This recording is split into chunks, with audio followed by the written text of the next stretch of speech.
Bonsoir à tous, donc nous continuons dans nos halachot de Shabbat, nous allons parler de Bichoul encore une fois, et je voulais terminer le sujet qu'on avait entamé à la fin de la dernière séance, mais d'abord j'aimerais vous faire part d'une petite expérience. Une fois quand j'étais à la Yeshiva à Manchester, j'avais été invité un vendredi soir chez une famille, et ils nous avaient servi le plat habituel qu'on servait dans toutes les familles de Manchester, du poulet, du kugel, et le poulet était chaud. Et moi, je voulais mettre de la mayonnaise sur le poulet. Et j'ai été très surpris quand le Baal Habayit, le maître de maison qui nous avait accueillis, m'a dit attention, non, surtout pas la mayonnaise sur le poulet, c'est un problème de bichou. Et ça m'avait particulièrement surpris parce que j'avais pas été habitué à cela. En général, quand on est dans l'assiette, ça y est, c'est terminé. Et je me suis rendu compte que c'était un débat de longue date. Donc j'ai commencé à vous parler justement à la fin du dernier chapitre, et je regrette encore aujourd'hui de ne pas avoir su répondre. Et c'est pour ça qu'il faut connaître les halachot, comme ça on sait exactement à quoi on a affaire, qu'est-ce qui est en train d'être dit. J'aurais peut-être pu me permettre à ce moment-là de mettre de la mayonnaise sur mon poulet. En tout cas, on avait vu qu'il y a une notion de cuisson pour les dérivés du feu, n'est-ce pas? Ce qu'on appelle toldot ha'esh. On avait vu qu'un keli rishon, que la casserole qui était posée à même la source de chaleur, posée sur la plata en l'occurrence, même une fois qu'on l'avait retirée, était capable d'être mévachel, puisque c'est toldot ha'esh. En revanche, une fois qu'on a transvasé le contenu du keli rishon dans un keli sheni, on avait dit qu'il n'y avait plus de cuisson, sauf pour des aliments très particuliers qu'on appelait les kalé habichoul, qui étaient faciles à cuire. Donc maintenant, est-ce que ça s'applique à tout? A priori, quand on parle de keli sheni, on parle de liquide qui a été transvasé d'un keli rishon à un keli sheni. L'ustensile premier contenait un liquide bouillant, et une fois qu'on l'a déversé dans un autre récipient qui lui avait les parois froides, eh bien il a perdu de l'énergie, il a perdu de l'intensité, il a perdu de sa chaleur, et même s'il est encore brûlant, yad soledetbo, il n'est plus en capacité de cuire. Ce n'est plus toldot ha'esh, en tout cas plus suffisamment pour pouvoir cuire un aliment, sauf s'il est, encore une fois, kal habichoul, facile à cuire. Eh bien, a priori, ce principe il s'applique à tous les aliments. Et donc de la même manière, quand vous avez une barquette avec des morceaux de poulet sur la plata, et que ces morceaux de poulet, vous les avez transvasés, vous les avez mis dans une assiette, l'assiette étant keli sheni, eh bien là aussi, il n'y a plus de problème de cuisson. Sauf si on parle de kalé habichoul, de choses faciles à cuire. Donc la mayonnaise en l'occurrence, c'est principalement de l'huile. C'est vrai qu'il y a de l'œuf mélangé dedans, mais on peut dire que c'est pas vraiment kal habichoul. Ça va pas devenir de l'omelette. A priori, tout ce qui est liquide, on ne parle pas de kal habichoul. En tout cas, disons que quand vous l'avez mis dans un plateau et qu'ensuite vous l'avez mis dans l'assiette, là c'est keli shlishi, il n'y a vraiment plus aucun souci de kal habichoul normalement, c'est keli shlishi. Alors, ça c'est effectivement ce que pense le Shulchan Aruch, et c'est ce que pense le Rama. Eux ne font aucune différence, et il me semble même qu'ils parlent explicitement de keli sheni à propos d'un aliment solide. C'est-à-dire que même si c'est un poulet, même si c'est une pomme de terre, même si c'est un aliment qui n'épouse pas les parois du keli sheni, on parle quand même de keli sheni. Mais le Char, le Magen Avraham, qui sont des Acharonim particulièrement influents, eh bien eux pensent que une fois que tu as transvasé du liquide dans un autre keli, là tu parles de keli sheni, parce qu'il épouse les parois, et donc là il y a perte de chaleur, et donc là tu peux parler de perte d'énergie et de perte du statut de toldot ha'esh, et que ça ne peut plus cuire, que ça n'est plus mévachel. Mais en revanche un poulet qui lui est simplement posé, il est bouillant, il est simplement posé sur le keli sheni. Tu ne peux pas dire qu'il a perdu de son énergie. Il y a une énergie qui est emmagasinée dans ce morceau, qui n'a pas été influencée, qui n'a pas été perdue par le fait qu'il a été transvasé. Donc, mettre des épices sur un poulet qui est passé de la plata à mon assiette, ça reste un problème, d'après le Magen Avraham et d'après le Char. Alors, qu'est-ce qu'il faut faire? qu'est-ce qu'il faut faire? Est-ce que j'ai le droit d'épicer mon poulet? Est-ce que j'ai le droit de mettre de la mayonnaise sur mon poulet? Est-ce que ça pose un problème de bichoul?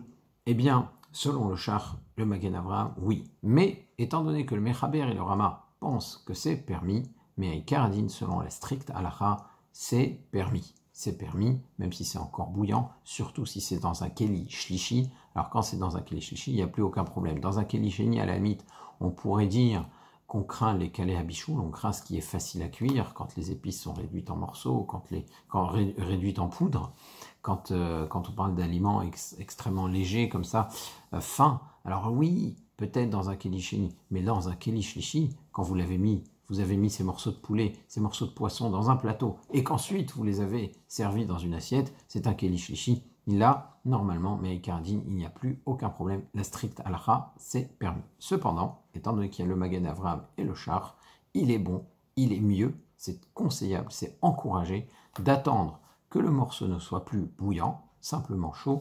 Là, on est tranquille, il n'y a plus aucun problème de bichoul. Et il faut savoir que la notion de ce qu'on appelle ma'achal gouche, aliment solide, qui n'épouse pas les parois, ça ne concerne que les aliments qui conservent leur forme. Mais en revanche, les aliments qui sont composés de plusieurs particules, comme du riz, comme des petits pois, comme du couscous, etc., même si c'est posé sur la plata, étant donné que là, on peut dire que ça épouse les parois du keli, du récipient dans lequel c'est transvasé, on parlera à ce moment-là de keli sheni et on conservera toutes les règles dont on avait parlé à propos du thé. Donc un keli sheni, ce n'est pas mévachel, sauf cas très particuliers, sauf aliments très fins, où il y a lieu éventuellement de craindre les calés à bichoul, les aliments faciles à cuire. Et enfin, dans un keli shlishi, il n'y a plus de cuisson. Est-ce qu'on peut réchauffer un aliment? Un aliment déjà cuit, est-ce qu'il est sujet à la cuisson? Ça veut dire que j'ai fait cuire des schnitzels, je les ai mis dans mon réfrigérateur. Est-ce que quand je les réchauffe, c'est une mélacha? Est-ce que ça s'appelle cuire? Pourtant, c'est entièrement cuit. Est-ce qu'on a le droit de réchauffer des aliments pendant Shabbat? Alors, vous me direz, on a l'habitude de réchauffer des aliments pendant Shabbat. Mais sur quoi s'appuie-t-on? Peut-être que c'est une cuisson. Eh bien, la Gemara, dans Masechet Shabbat, Daf Kuf Memhe, elle dit explicitement que en bichoul achar bichoul. Il n'y a pas de cuisson post-cuisson. Une fois qu'un aliment est déjà cuit, quand je le fais réchauffer, ce n'est pas une nouvelle cuisson, c'est faire réchauffer. Réchauffer, ce n'est pas une mélacha, ce n'est pas un travail. Il n'y a pas de transformation de l'aliment. Et étant donné qu'il n'y a pas de transformation de l'aliment, il n'y a aucun interdit de bichoul à réchauffer un aliment. L'exemple que donne la Gemara, c'est celui de la poule de Rabbi Abba. Rabbi Abba était malade et il était dans l'incapacité de mâcher des aliments. Donc, pour pouvoir consommer des protéines, de la viande, il fallait cuire une poule et la faire cuire à nouveau, et la faire cuire à nouveau autant de fois que possible pour en faire une soupe.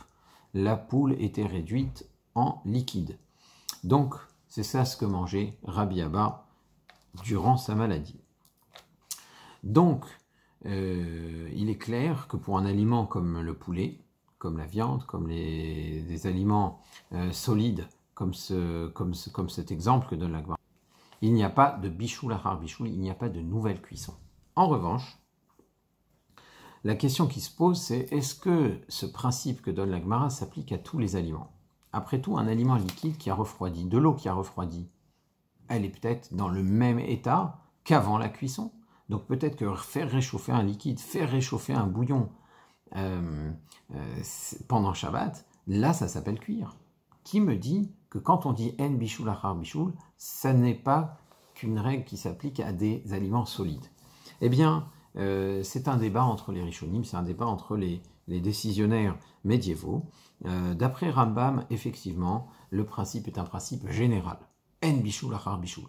Un aliment déjà cuit, le réchauffer à nouveau, eh bien, ce n'est pas une cuisson. Certes, c'est ce que pense le Rambam.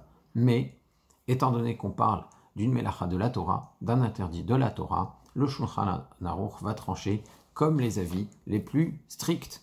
C'est-à-dire qu'on parle de bichoul achar bichoul pour ce qu'on appelle davar lach, pour un aliment liquide. Un bouillon qui a refroidi, il est absolument interdit de le réchauffer pendant Shabbat. Parce que le principe de en bichoul achar bichoul ne s'applique qu'aux aliments qui ressemblent à l'exemple donné par la Gemara. Des schnitzel, du poulet, des pommes de terre, tout ce qui est solide, tout ce qui est sec, tout ce qui est yavesh, du riz, des petits pois, tout ce qui est donc qui ne ressemble pas à l'eau ou à un bouillon. Alors à ce moment-là, effectivement, une fois que ça a été transformé, une fois que ça a été cuit, le réchauffer pendant Shabbat n'est pas un issour, n'est pas une mélacha.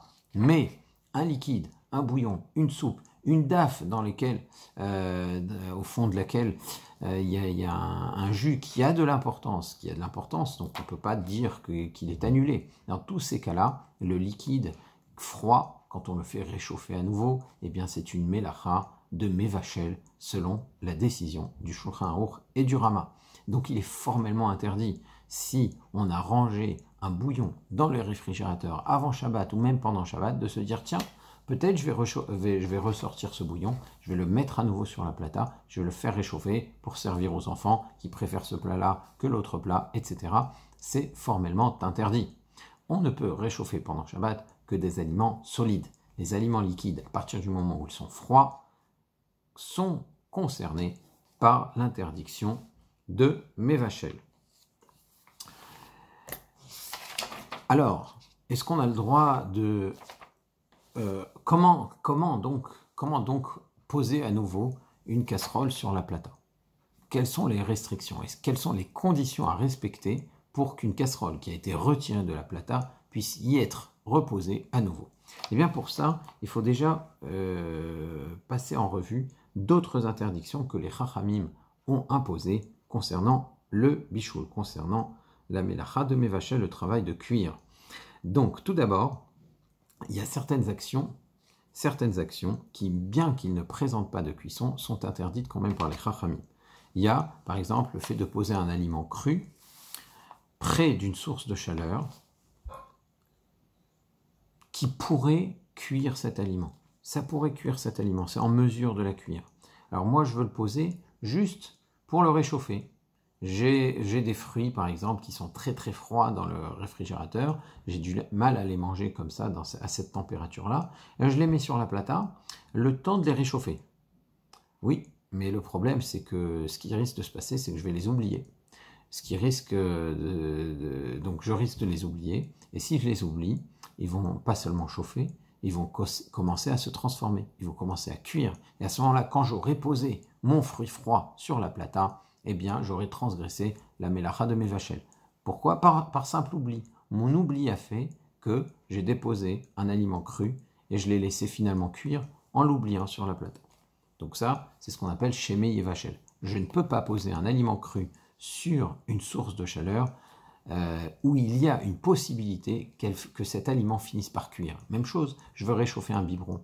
J'ai que du lait froid et je ne peux pas donner ce lait froid comme ça à mon enfant. J'ai envie que ça aille vite. Donc au lieu d'attendre que à température ambiante ça tiédisse, alors je veux le mettre sur la plata. Ah ben oui, mais sur la plata, ce qui risque de se passer, c'est qu'à un moment donné, le lait, il ne va pas se contenter de se tiédir, d'être à température ambiante, il va finir par chauffer, il va peut-être même finir par cuire. Donc j'ai intérêt à m'en souvenir à temps, mais je risque de l'oublier, simplement parce que je risque de l'oublier. Alors j'ai l'interdiction, même si je sais pertinemment que dans 5 minutes je vais venir et que ça ne sera pas encore cuit, que ça n'aura même pas chauffé complètement, ça sera juste à température ambiante. Même si j'ai la ferme intention de venir et de retirer le biberon à temps, eh bien c'est interdit, c'est ce qu'on appelle Shemei Yevachel, de peur qu'il ne cuise.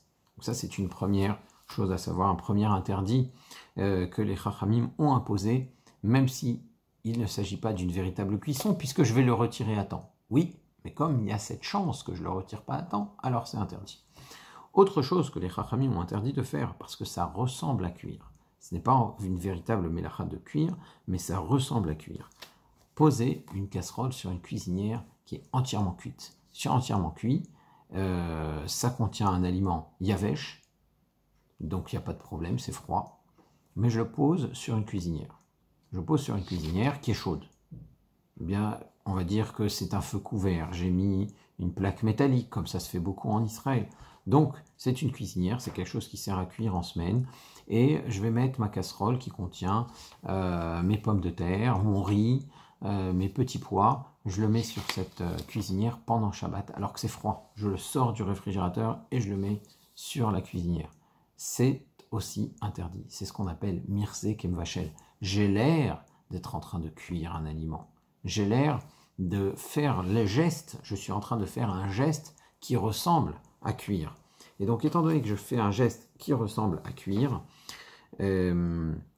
alors c'est interdit par les Chachamim. C'est ce qu'on appelle Mirze Kemvachel. Alors, ce qu'il faut bien savoir, c'est que même si personne ne me voit, d'accord, je suis seul à la maison, personne ne sait que je suis en train de le faire, ça reste assourd. Quand on dit Mirze Kemvachel, ça a l'air de cuire, c'est pas parce que les gens vont me voir et vont se dire tiens, celui-là il est en train de cuire pendant Shabbat. Non, c'est pas ça. Le problème, c'est que je suis moi-même en train de faire une gestuelle qui ressemble à la cuisson. Ce n'est pas vraiment, c'est ce qu'on appelle un interdit d'Arbanan.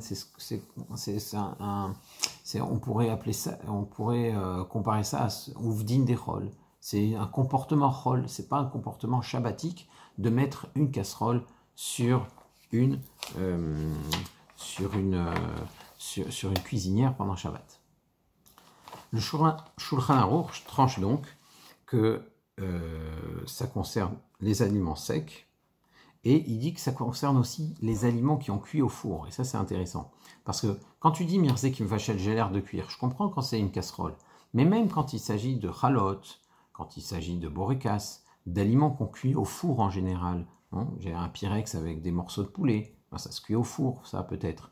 Et que je prends ce pyrex avec ces morceaux de poulet, ce borekas, ces chalotes, et que je le mets sur ma cuisinière qui est chaude, sur cette fameuse plaque de métal qui est sur ma cuisinière, sur mon gaz, est-ce que ça pose un problème de Mirze Kemvachel? Après tout, c'est pas sur une cuisinière que je cuis la challah, c'est pas sur une cuisinière que je cuis des borekas, c'est dans un four. Oui, mais comme la cuisinière, c'est un outil qui sert à cuire pendant la semaine, d'après le Shulchan Aruch, il y a là aussi une interdiction de Mirze Kemvachel. Donc je ne peux pas poser des chalotes, des borekas, des poulets, quelque aliment que ce soit, sur une cuisinière pendant Shabbat pour le réchauffer. Parce que c'est Mirze Kemvachel, ça a l'air d'être Mevachel.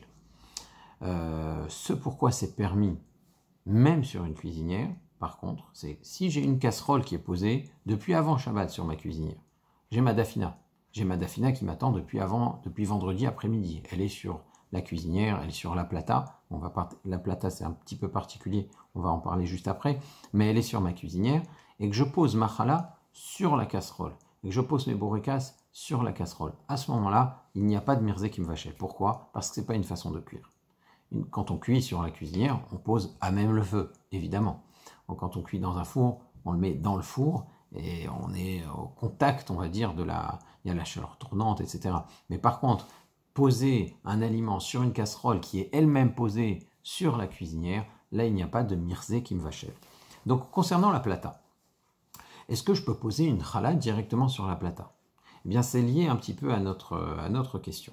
Parce que, d'une part, une plata peut cuire, mais d'un autre côté, une plata, ce n'est pas quelque chose dont je me sers tous les jours.